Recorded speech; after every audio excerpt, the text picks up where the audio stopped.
नमस्कार दोस्तों, कैसे हैं आप सब लोग। आशा है कि आप सब लोग आनंद में, मौज में, मस्ती में होंगे। आज की वीडियो में हम लोग बात करने वाले हैं one nation one charger policy के बारे में, जिसके प्रपोजल के ऊपर जो है गवर्नमेंट विचार कर रही है कि हर मतलब एक सेगमेंट के अंदर जो सारे डिवाइसेस आए हैं उनके सबके लिए जो है एक तरीके का चार्जर हो। तो इसके ऊपर गवर्नमेंट विचार करी। तो आज हमें ना इस वीडियो में इसी मुद्दे के ऊपर चर्चा करने वाले हैं। तो बढ़ते हैं फिर देर किस बात की।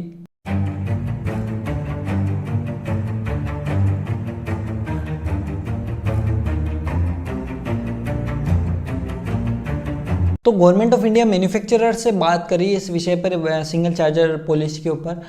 इसके अंतर्गत जो सरकार है ना, कुछ यूसीडीज़ लाने के ऊपर चर्चा करी, 2-3 यूसीडीज़। तो यूसीडीज़ क्या होते हैं? यूसीडीज़ यानी यूनिवर्सल चार्जर डिवाइसेस। तो सरकार कह रही है कि हम ऐसा करेंगे कि हो सकता है, ऐसा जो अभी खबरें आ रही है उस हिसाब से ये हो सकता है कि स्मार्टफोन हो गया, आपका टैबलेट हो गया, आपकी वियरेबल्स हो गई, आपका जो ई रीडर्स हो गए, इनके लिए एक तरीके का यूसीडी आ जाए, यूनिवर्सल चार्जिंग डिवाइस, एक तरीके का चार्जर इनके लिए आ जाए। और अब सरकार के हो सकता है कि फीचर फ़ोन के लिए एक तरह का यूसीडी आ जाए, यूनिवर्सल चार्जिंग डिवाइसेस। क्योंकि क्या होता है ना कि फीचर फ़ोन का आपको पता होना चाहिए, फीचर फ़ोन की रेट बहुत कम होती है। अभी भी फीचर फ़ोन का मार्केट है इंडिया के अंदर, और उनकी प्राइसेस बहुत कम होती है।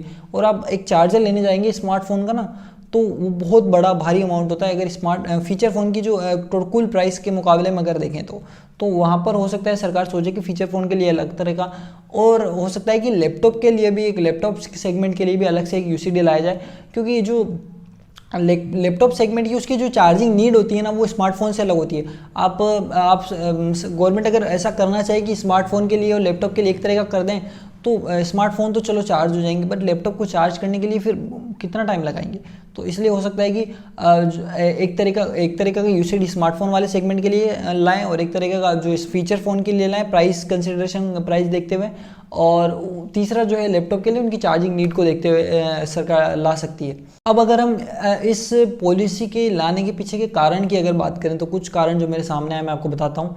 पहला तो है कि कुछ कहा जा रहा है कि ई वेस्ट में शायद थोड़ी सी कमी आ सकती है। ऐसा कहा जाता है कि शायद थोड़ी कमी आ सकती है। भारतीय ऐसी एक रिपोर्ट के अनुसार एक भारत के हर घर के अंदर, अर्बन हाउसेस के अंदर 10 से 14 चार्जर जो है वेस्ट पड़े हुए हैं। क्योंकि हर फ़ोन के साथ एक चार्जर आता है, और अगर वो नहीं आता तो हो सकता है पुराना चार्जर अगर यूनिवर्सल चार्जर होता तो वो काम में आ सकता था। तो खूब सारे चार्जर पड़े हैं। और उसके अलावा क्या है ना कि हमारा ई वेस्ट बहुत ज़्यादा बढ़ता जा रहा है।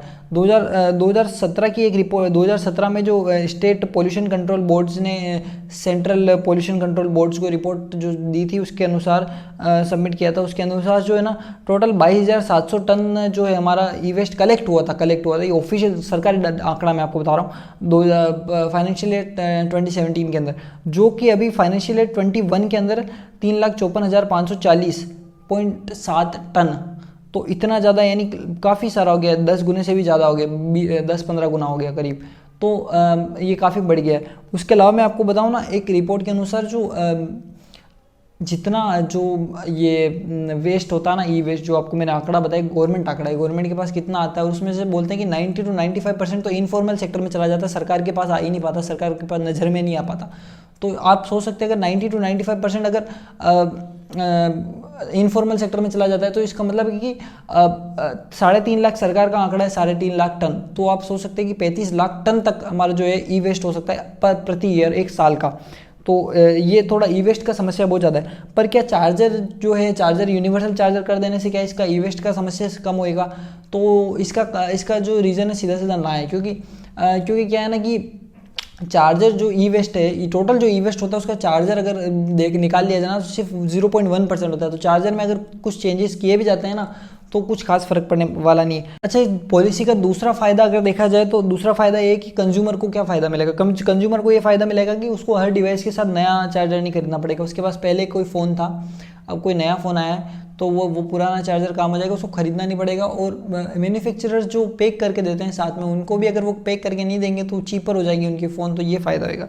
उसके अलावा क्या है कि अगर मेरे पास खूब सारे डिवाइसेस हैं, जैसे मान लीजिए मेरे पास टैबलेट है, उसके अलावा मेरे पास वॉच है, उसके अलावा मेरे पास और अलग अलग चीज़ें हैं, तो मेरे को क्या करना पड़ता था ना कि मतलब ऐसे होता है कि हर एक का चार्जर। और आजकल तो ऐसा हो गया कि अगर मेरे पास 2 फ़ोन भी है ना, तो ऐसा चलता है कि मैं दोनों फ़ोनों को चार्जर इंटरचेंज नहीं कर सकता, क्योंकि एक जो है वो कोई फास्ट चार्जर हो गया, एक कोई स्लो चार्जर हो गया। अगर मैंने इंटरचेंज कर दिया है तो देर आर चांसेस, क्योंकि कई बार देखा गया है कि अगर किसी और का चार्जर लगा देते हैं तो फ़ोन ही ख़राब हो जाता है। तो ये एक समस्या थी। तो अगर ये पॉलिसी आती तो उससे हो सकता है कि ये समस्या में प्रॉब्लम है कि आपको चार्जर जो है कैरी करने पड़ते हैं ना, वो थोड़े से कम हो जाएंगे। आपकी चार्जर कैरी करने की नंबर्स कम हो जाएंगे, चार्जर कम कैरी करने पड़ेंगे, आपको बोझ कम हो जाएगा। तीसरा कारण जो है ना इस पॉलिसी के लाने का, वो बताया जा रहा है कि ई वेस्ट जो होता है ना, ई वेस्ट, तो वो जो डेवलप्ड कंट्रीज़ है ना वो अपने यहाँ पे डंप नहीं करती है। वो लोग क्या करते हैं कि जो डेवलपिंग कंट्रीज जैसे इंडिया हो गया, उसके अलावा चाइना, पाकिस्तान, नाइजीरिया, ऐसे जो नेशंस हैं वहाँ पे जाकर वो डंप कर देते हैं। तो गवर्नमेंट ने क्या कर रखा है, वैसे तो ये डंप जो करते हैं ना, तो इनके इंपोर्ट पे, ई वेस्ट के इंपोर्ट पे बैन लगा रखा है। पर प्रॉब्लम कहाँ आती है ना कि ये लोग क्या करते हैं कि रिफर्बिश्ड माल के नाम पे बेच देते हैं। तो रिफर्बिश्ड को आप रोक नहीं सकते। तो अगर सरकार जो है ना ये इस पर वो करती है एक स्टैंडर्ड चार्जर, तो उससे क्या होगा कि जो बाकी जो दूसरा जो तरीके का माल होएगा वो एक तो वो आना रुक जाएगा।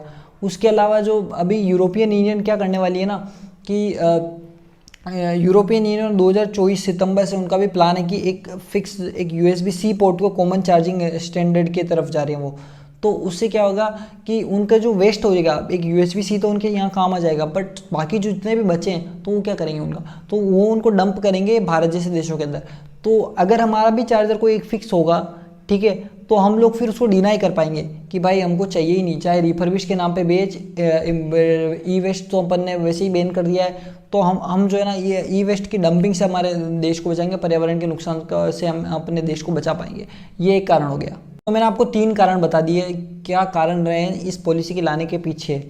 अब हम बात करते हैं कि कंज्यूमर के लिए थोड़ा अच्छा है, सब कुछ देख लिया मैंने, पर मैन्युफैक्चरर्स जो है ना उनकी तरफ से क्या इनपुट आ रहा है। तो मैन्युफैक्चरर्स के तरफ से कुछ समस्याएं जो है सरकार के सामने रखी जा रही है। वो है कि अगर आप वो इनोवेशन को हैम्पर कर देंगे। अगर आप सिंगल चार्जर पॉलिसी कर देते हो कि हर फ़ोन के लिए एक ही चार्जर होएगा, तो आप इनोवेशन को हैम्पर कर दोगे। क्योंकि अगर कोई कंपनी इनोवेट करती भी है तो फिर हम बाद के लोगों को कैसे मनाएंगे, उसको भी टेक्नोलॉजी बांटनी पड़ेगी, या फिर कुछ ऐसा अजीब सा एक प्लेटफॉर्म बनाना पड़ेगा जहाँ पर पे सब लोग अपना नई या कुछ लेके आए और फिर उसमें से कोई चूज़ किया जाए, उसको अडॉप्ट करा जाए, वो समस्या। और कोई इनोवेशन करता तो वही बात है कि वो ला ही नहीं पाएगा, करता भी है अगर बैकग्राउंड में वो, और मोटिव ही खत्म हो जाएगा इनोवेशन करने का। क्योंकि क्या है ना कि जैसे ज़रूरत ही नहीं है मेरे को उसी चार्जर से, जब काम चल रहा है तो मैं इनोवेशन क्यों करूँ, ठीक है। आपको अब ये भी पता होना चाहिए कि जब 1996 के अंदर पहला USB चार्जर आया था, उसके बाद में कितना सारा चेंज आया। अगर ये स्टैंडर्ड सेट कर देंगे कि यही चार्जर आएगा, तो इनोवेशन तो सच में बहुत भारी तरीके से हैम्पर होएगा। उसके अलावा ये कहा जा रहा है कि ना कंपनीज़ को एक समस्या ये होगी कि खूब सारी कंपनीज, आपने देखा होगा कि चार्जर जो आजकल आते हैं, मैंने आपको पहले बताया कि एक फ़ोन के अंदर दूसरे फ़ोन का चार्जर नहीं लगा सकती, क्योंकि वो अलग अलग वोट के होते हैं, अलग अलग चार्जिंग स्पीड के होते हैं। तो कंपनी चार्जिंग स्पीड के नाम पे अपने थोड़ा सा हायर भी चार्ज करती है कई बार, और अपने मोबाइल को जो है ना सारी स्पेसिफिकेशन अगर सेम भी हो तो एक चार्जर के नाम पे भी वो थोड़ा सा अप हो जाएगा, अगर उसका चार्जर जो है ना वो बेहतर है तो बेहतर, या फिर हाई स्पीड वाला है तो उस तरीके से अब कंपनी जो है ना कम से कम चार्जर के नाम पे तो वो स्टैंड आउट नहीं कर पाएगी अपने प्रोडक्ट को। तो ये कंपनीज़ की तरफ से एक समस्या आ रही है। उसके अलावा ये कहा जा रहा है कि तीसरा पॉइंट ये है कि जो मैन्युफैक्चरर्स थे चार्जर्स के, चाहे आपको सेकेंडरी मार्केट में ले लो, एक तो मेन जो कंपनीज, जो बड़ी बड़ी कंपनीज बनाती है ना, सैमसंग का चार्जर हो गया, जो मेन कंपनीज बनाती है उनसे भी खरीद सकते हैं, या फिर जो छोटे जो बनाते हैं ना लोकल, तो उनकी तरफ से ये आ रही है कि अब चार्जर खरीदेगा कौन। अगर मेरा वो एक ही चार्जर मेरे 2 फ़ोनों के लिए काम आ रहा है तो मैं चार्जर क्यों खरीदूंगा। उससे डिमांड जो है ना चार्जर कम हो जाएगी थोड़ी। ऑफ कोर्स जो केबल्स हैं हमें पता है वो ख़राब हो जाती है, उनकी शायद रहे, पर जो एडेप्टर है उनका तो मुझे सीधा सीधा समझ में आता है कि वो जो है उनमें समस्या हो जाएगी कि कौन खरीदेगा फिर।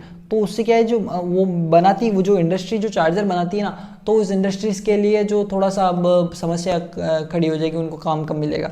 ये एक कारण बताया जा रहा। उसके अलावा ये भी कहा जा रहा है कि जो फीचर फ़ोन सेगमेंट है इंडस्ट्री कह रही है कि फीचर फ़ोन सेगमेंट का अगर ध्यान नहीं रखा, अगर यूँ कर दे सरकार की सारे फ़ोन्स के लिए एक तरीका का, तो फिर समस्या हो जाएगी कि फीचर फ़ोन जिनकी प्राइस इतनी कम होती है उसमें अगर आप इतना महंगा चार्जर दे देंगे तो फिर आप कम्पीट ही नहीं कर पाएंगे। नहीं तो आपको फ़ोन ही पूरी तरीके से ये पूरा लाइनअप ही पूरा बंद करना पड़ेगा। तो ये एक समस्या थी। वैसे मैं आपको शुरू में बताया कि हो सकता है सरकार एक अलग ही यूसीडी यानी यूनिवर्सल चार्जिंग डिवाइस जो है फीचर फ़ोन के लिए लेकर आए, तो उससे ये समस्या सोल्व हो सकती है। तो मैंने आपको ये इस वीडियो में मैंने आपको बताया कि क्या करने वाली है सरकार। उसके अलावा मैंने बताया कि क्या कारण है जो ये पॉलिसी ला रही है सरकार, और तीसरा मैंने कुछ मैन्युफैक्चरर्स के कंसर्न भी आपको बता दिए। तो आज की वीडियो में बस इतना ही था। अगली वीडियो में मिलेंगे, तब तक के लिए आप ऐसे करें कि सबसे पहले वीडियो को शेयर करें, सब्सक्राइब करें, लाइक भी कर दें, और तब तक के लिए जय श्री राम, धन्यवाद और जय हिंद।